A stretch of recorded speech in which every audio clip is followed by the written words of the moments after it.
Hi friends, welcome to my channel. Today's topic is homeostasis. Homeostasis is an important topic for this unit. So let's start the class. Homeostasis is a dynamic condition.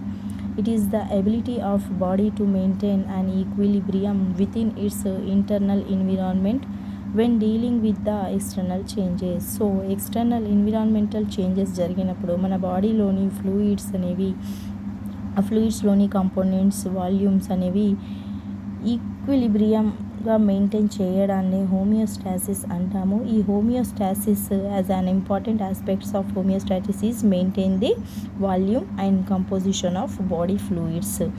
ఈ homeostasis depending upon the intracellular, extracellular fluid and interstitial fluid. So intracellular fluid means present in cell, extracellular fluid means present outside of the cells.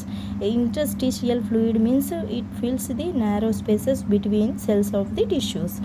Next, extracellular fluids depending on its location in the body.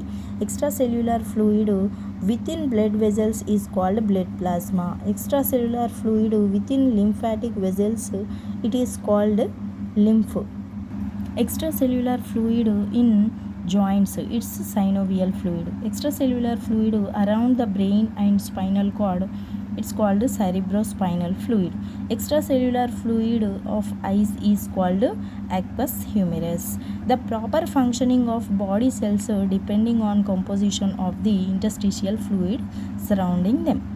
So next topic is feedback mechanism. The feedback mechanism, it is a cycle in which the states of a body condition is monitored, evaluated, changed, remonitored, re-evaluated and so on.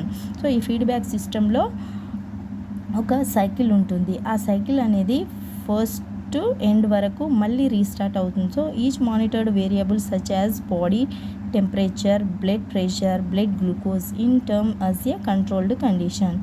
Blood pressure, blood sugar and blood temperature, body temperature అనేవి ఒక స్టేజ్లో మనకు feedback mechanism ద్వారా increase అయ్యి మళ్ళీ decrease అయ్యి normal స్టేట్కి రావడాన్ని ఫీడ్బ్యాక్ మెకానిజం అంటాము. సో ఈ ఫీడ్బ్యాక్ సిస్టంలో మనకు 3 కాంపోనెంట్స్ ఉన్నాయి: receptor, control centre and effector. Receptors ఏంటి?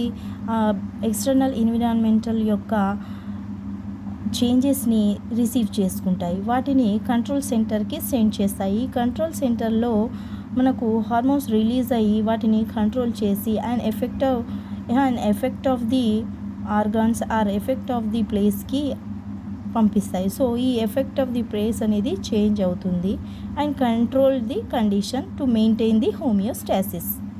ఫీడ్బ్యాక్ మెకానిజంలో negative feedback mechanism and positive feedback mechanism అని 2 టైప్స్ ఉన్నాయి. సో నెగిటివ్ ఫీడ్బ్యాక్ మెకానిజం అంటే మన హ్యూమన్ బాడీలో negative feedback mechanism and positive feedback mechanism అని 2 మెకానిజమ్స్ జరుగుతాయి. సో మన బాడీ బ్లడ్ ప్రెషర్ పెరిగినప్పుడు నెగిటివ్ ఫీడ్బ్యాక్ మెకానిజం అనేది డిక్రీజ్ చేస్తుంది. సో మన బ్లడ్ ప్రెషర్ పెరిగినప్పుడు నెగిటివ్ ఫీడ్బ్యాక్ మెకానిజం అనేది డిక్రీజ్ చేస్తుంది, పాజిటివ్ ఫీడ్బ్యాక్ మెకానిజం అనేది ఇంక్రీజ్ చేస్తుంది. సో మనకు ఇందులో negative feedback mechanism and positive feedback mechanism యొక్క డిఫరెన్స్ ఏంటనేది తెలుసుకుందాం. సో నెగిటివ్ ఫీడ్బ్యాక్ మెకానిజం ఏంటి? మనకు ఏదైనా బ్లడ్ ప్రెషర్ కానీ టెంపరేచర్ కానీ పెరిగినప్పుడు వాటిని తగ్గించడానికి ట్రై చేసేది negative feedback mechanism. So negative feedback మెకానిజంలో ఏ పార్ట్స్ ఉన్నాయి చూడండి, ఏం కాంపోనెంట్స్ ఉన్నాయి: receptor, control centre and effector. So some stimulus disturbance homeostasis by increasing blood pressure. So మన స్టిమ్యులస్లో డిస్టర్బెన్స్ జరిగి బ్లడ్ ప్రెషర్ ఇంక్రీజ్ అయినప్పుడు ఆ రెసెప్టార్స్ అంటే baroreceptors in certain blood వెజల్స్లో సెండ్ అవుతాయి. సో అవి ఇన్పుట్ ద్వారా నర్వ్ ఇంపల్సెస్ కంట్రోల్ సెంటర్స్కి చేరుతాయి. సో కంట్రోల్ సెంటర్స్లో బ్రెయిన్ ఇంటరప్ట్స్ ఇన్పుట్ అండ్ సెండ్స్తో బ్రెయిన్ అనేది మనకు ఇక్కడ కంట్రోల్ సెంటర్ లాగా పనిచేస్తుంది. సో అక్కడి నుంచి మనకు అవుట్పుట్ ఏమొస్తుందంటే నర్వ్ ఇంపల్సెస్ ద్వారా effect of this spots hearts and blood vessels. So ఈ నెగిటివ్ మెకానిజం వల్ల ఈ ఎఫెక్ట్ అయిన పార్ట్స్ని మళ్ళీ బ్లడ్ ప్రెషర్ని డిక్రీజ్ చేస్తాయి. సో అగైన్ ఈ సర్కిల్ అనేది నార్మల్ స్టేజ్కి వస్తుంది. సో హై బ్లడ్ ప్రెషర్ నుంచి నార్మల్ బ్లడ్ ప్రెషర్కి return to homeostasis when response brings blood pressure back to normal. ఇలా నెగిటివ్ ఫీడ్బ్యాక్ మెకానిజం అనేది వర్క్ చేస్తుంది. సో ఒకసారి ఈ చార్ట్ని చూడండి, మీకు ఈజీగా అర్థమవుతుంది. నెక్స్ట్ వచ్చేసి పాజిటివ్ ఫీడ్బ్యాక్ మెకానిజం. ఈ పాజిటివ్ ఫీడ్బ్యాక్ మెకానిజంలో మనకు పాజిటివ్ అంటే ఇది మన బ్లడ్ ప్రెషర్ ఇంక్రీజ్ అయినప్పుడు వీటిని తగ్గించడం కాకుండా ఇంక్రీజ్ చేస్తుంది. సో ఇక్కడ ఏంటంటే చైల్డ్ బర్త్. సో ఒక మదర్ చైల్డ్ని బర్త్ చేసినప్పుడు ఇక్కడ మన contractions of the walls of the uterus forces baby's head body in the cervix and thus increasing. మనకు ఇక్కడ చైల్డ్ బర్త్ టైంలో స్ట్రెచ్చింగ్ ఆఫ్ సర్విక్స్ అనేది ఇంక్రీజ్ అవుతుంది. సో ఇందులో మనకు పాజిటివ్ ఫీడ్బ్యాక్ మెకానిజంలో ఏంటి అంటే ఇంకా ఎక్కువ ఇంక్రీజ్ చేస్తుంది ఈ feedback mechanism. So stretch sensitive nerve cells in cervix. Receptors అనేవి stretch sensitive nerve cells in cervix. దీని ద్వారా రిసెప్టర్స్ ద్వారా ఇన్పుట్ ఏమొస్తుందంటే నర్వ్ ఇంపల్సెస్ కంట్రోల్ సెంటర్స్కి పంపిస్తాయి. సో కంట్రోల్ సెంటర్స్లో ఏమవుతుంది మనకు అంటే brain interpretates input and releases oxytocin. So brain అనేది ఆక్సిటోసిన్ను రిలీజ్ చేస్తుంది అవుట్పుట్లో. సో ఎఫెక్టర్ ఏమవుతుంది అంటే muscles in walls of uterus contract more forcefully. So effectors ఏం చేస్తాయంటే మోర్ ఫోర్స్ఫుల్గా మనకు బేబీని బయటికి స్ట్రెచ్ సర్విక్స్ ద్వారా బయటికి వస్తుంది. So interruption of cycle birth of baby decrease the stretching of cervix. So ఎప్పుడైతే బేబీ బయటకు వస్తుందో అప్పుడు ఆటోమేటిక్గా ఆ stretching of cervix is the decrease అయిపోతుంది. So positive feedback increases stretching of cervix causes release of more oxytocin and results more stretching of cervix. So ఇది positive feedback mechanism. ఈ 2 charts మీరు ఫీడ్బ్యాక్ మెకానిజంలో మీకు ఈజీగా అర్థమవుతుంది ఈ కాన్సెప్ట్ అనేది. ఈ 2 చార్ట్స్ నేర్చుకోండి. నెక్స్ట్ వచ్చేసి బేసిక్ అనాటమికల్ టర్మినాలజీ. ఈ బేసిక్ అనాటమికల్ టర్మినాలజీ మనకు అనాటమీ క్లాస్లో చాలా ఇంపార్టెంట్. సో ఒకసారి ఈ డెఫినిషన్స్ ఏంటి, డైరెక్షనల్ టర్మ్స్ ఏంటి అనేవి చూద్దాం. Superior towards the head or upper part of the stomach. Inferior means away from the head, lower part of the stomach. Anterior means to the front of body. Posterior means to the back of the body. Medial near to the midline. Lateral away from the midline. Intermediate between 2 structures. Proximal nearer to the attachment of a limb to the trunk. Distal means away from the attachment of a limb to the trunk. So next ఈ anatomy క్లాసెస్లో మీకు superior, inferior, anterior, posterior అనే words మాత్రమే వినిపిస్తాయి. So ఈ directional terms అనేవి గుర్తుపెట్టుకోవాలి. So దాని definition ఏంటి, మీకు లాటరల్ సెక్షన్ చెప్తాడు, మీడియల్ పార్ట్ చెప్తాడు, పోస్టీరియర్ అంటారు. సో మీరు ఒక్కసారి ఈ డెఫినేషన్స్ అనేవి మైండ్లో పెట్టుకుంటే మీకు ఈజీగా అర్థమవుతుంది. సో నెక్స్ట్ వచ్చేసి ప్లేన్స్. ఈ ప్లేన్స్ అంటే మన బాడీని ఎన్ని డివైడ్స్ చేయొచ్చు మన బాడీని. Sagittal plane, frontal plane, transverse plane, oblique plane అని ఇలా 4 డివిజన్స్గా మనం డివైడ్ చేయొచ్చు. సో ఇది just for rough diagram for use.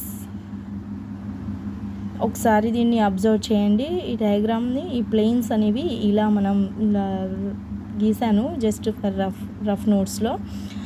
Sagittal plane అంటే it is a vertical plane that divides the body organs into right and left. So sagittal plane అనేది బాడీని right and left సైడ్గా మనకు డివైడ్ చేస్తుంది. ఇక్కడ green colour స్కెచ్తో చూడండి sagittal sagittal plane అనేది మన బాడీ యొక్క ఆర్గాన్స్ని రైట్ అండ్ లెఫ్ట్గా డివైడ్ చేస్తుంది. ఇందులో మళ్ళీ 2 టైప్స్ ఉన్నాయి, పారాసాజిటల్ ప్లేన్ అని, మిడ్ సాజిటల్ ప్లేన్ అని. సో పారాసాజిటల్ ప్లేన్ ఏంటి? And unequal right and left, unequal right and లెఫ్ట్గా. మళ్ళీ మిడ్ సాజిటల్ అంటే equal right and left sides. Next వచ్చేసి frontal coronal plane, frontal or coronal plane. It's divideds the organ into interior అంటే anterior అంటే front and posterior అంటే back parts. So front and back పార్ట్స్గా divide చేస్తుంది. Transverse plane or horizontal cross section. So ఇందులో blue lines చూడండి. It's divide the body organs into inferior and superior portions. So inferior and superior పోర్షన్స్గా divide చేస్తుంది. Next వచ్చేసి oblique plane. Oblique plane ఏంటి అంటే it passes through the body or an organ at an angle between a transverse plane and a sagittal plane. Between transverse plane is frontal plane. So ఇది sagittal, frontal and transverse ప్లేన్కి మిడిల్లో ఉంటుంది. So oblique plane. Next వచ్చేసి section అంటే ఏంటి? Cut off the body of an organ. Transverse sections ఇవి right angle to an axis. Frontal section is dorsal and ventral parts. Mid sagittal section means right and left parts. So ఈ sections అనేవి కూడా చాలా important. ఇప్పుడు ఈ anatomy యూనిట్స్లో ఒక్కొక్క ఆర్గాన్ని section cuts చేసి మరి వాటి పార్ట్స్ని రీడ్ చేసేది ఉంటుంది మనకు. Next body cavities. These are spaces within the body that helps to protect, separate and support internal organs. So మన బాడీలోని ఆర్గాన్స్లో స్పేసెస్ ఉంటాయి. ఆ స్పేసెస్ ఏం చేస్తాయి? ప్రొటెక్ట్, సపరేట్స్ చేస్తాయి. ఆర్గాన్స్కి మధ్య స్పేస్ ఉంటుంది కదా, ఆ స్పేస్నే మనం క్యావిటీస్ అంటాము. అవి ప్రొటెక్ట్ చేస్తాయి, సెపరేట్ చేస్తాయి and supports of the internal ఆర్గాన్స్కి సపోర్ట్గా ఉంటాయి. సో ఇవి 2 types of body cavities, dorsal body cavity and ventral body cavity.